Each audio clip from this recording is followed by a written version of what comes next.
Welcome back. We're in our third Lulu recording. Thanks again to Scholastic for letting us read their books. We are starting this one with chapter 11, where we left off. Chapter 11.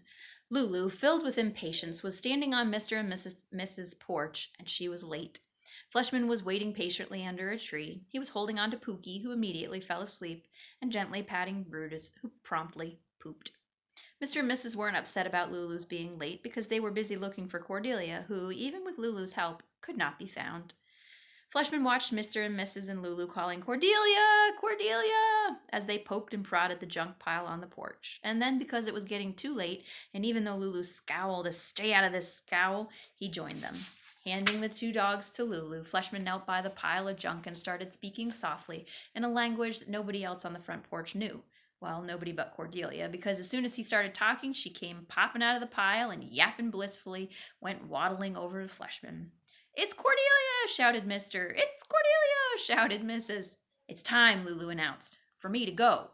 Quickly taking over, she attached Cordelia's leash to Cordelia's collar, and holding on to all three dogs, Pookie against her chest and the others on leashes, she turned to Fleshman, nodded, and said, "I'm leaving." You can see how long he is. He takes up 2 pages.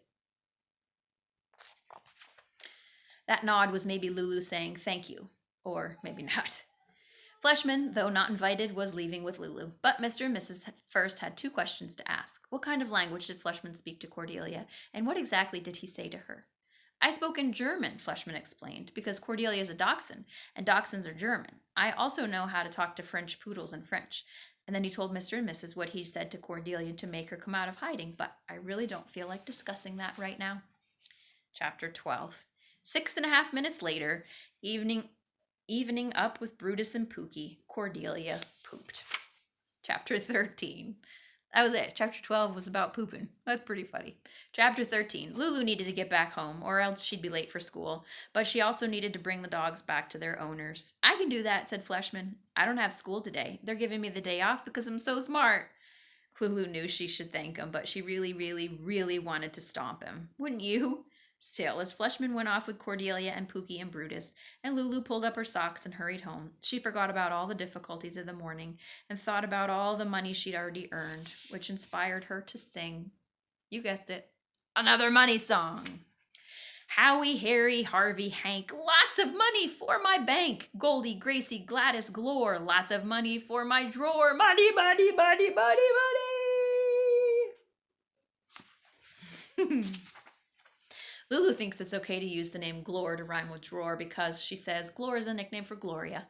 I'm not so sure. After school on Monday, Lulu remembered all the difficulties of the morning and decided she'd have to spend some money to make some.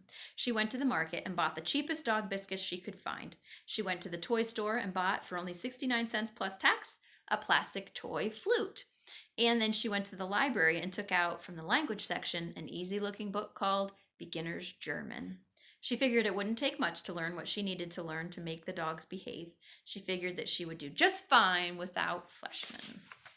Chapter 14. She didn't. Brutus hated the taste of Lulu's cheap dog biscuits. Pookie yelped when Lulu toot-toot-tootled the toy plastic flute in her ear. And Cordelia, who either did not understand or pretended to not understand Lulu's German, kept right on hiding. In other words, Tuesday was just as bad as Monday. Fleshman, who was hanging around, asked Lulu if he could help her. Lulu sighed and said a grouchy, "Okay." She is not very nice, is she? He's going out of his way to help her. Chapter 15.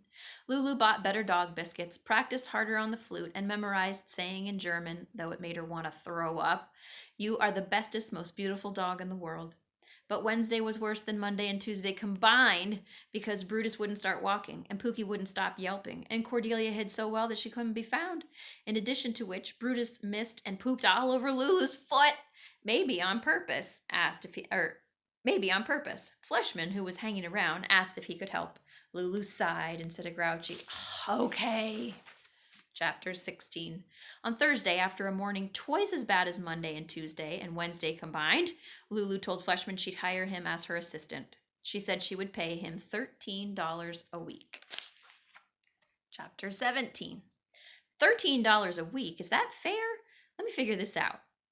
Lulu is getting $12.50 a week for Cordelia, and another $12.50 for Pookie, and a great big $15 a week for Brutus. Add all these up, and every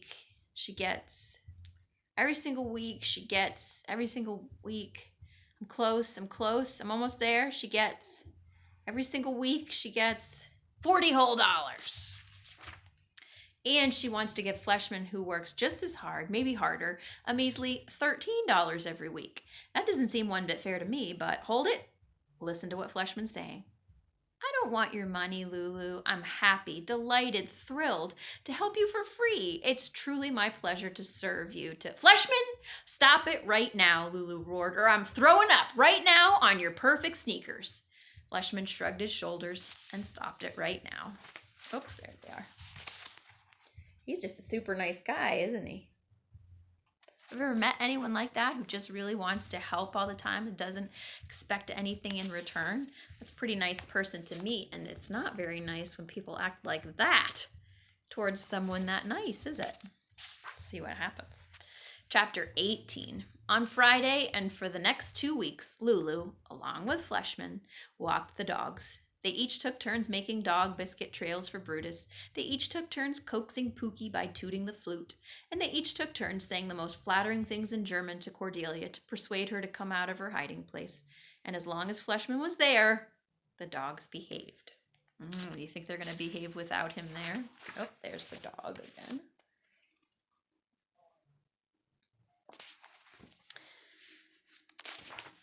Lulu didn't have much to say to Fleshman. She didn't want Fleshman saying much to her. But on their third Friday together, after the dogs were returned to their owners, Fleshman tapped Lulu's elbow and said to her quietly, "We make a good team." Big mistake. Lulu stopped walking and started scowling at Fleshman. She put her hands on her hips. She narrowed her eyes. "Fleshman," she said to Fleshman, "I want you to listen and listen carefully. We aren't a team. We will never be a team. I'm the dog walking boss, and you are only my assistant. Comprende?" Comprende is Spanish for do you understand? But why, you may very well ask, did she say it in Spanish? I really don't feel like discussing that right now. Fleshman nodded his head to show that yes, he understood, and then he turned and silently headed home. So there she is, being rude to him again.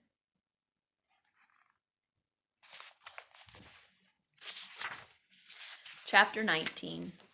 Patrick, Preston, Polly, Pete, money for my special treat. Julie, Jackie, Jenny, Joan, money for myself alone. Money, money, money, money, money. She's not very nice. Lulu sang a money song as she hurried to Brutus's house on Monday morning. Fleshman was usually waiting for her outside, except today there wasn't any Fleshman. Lulu gave him a minute. Then she gave him 2 minutes. Then she gave him 3 minutes.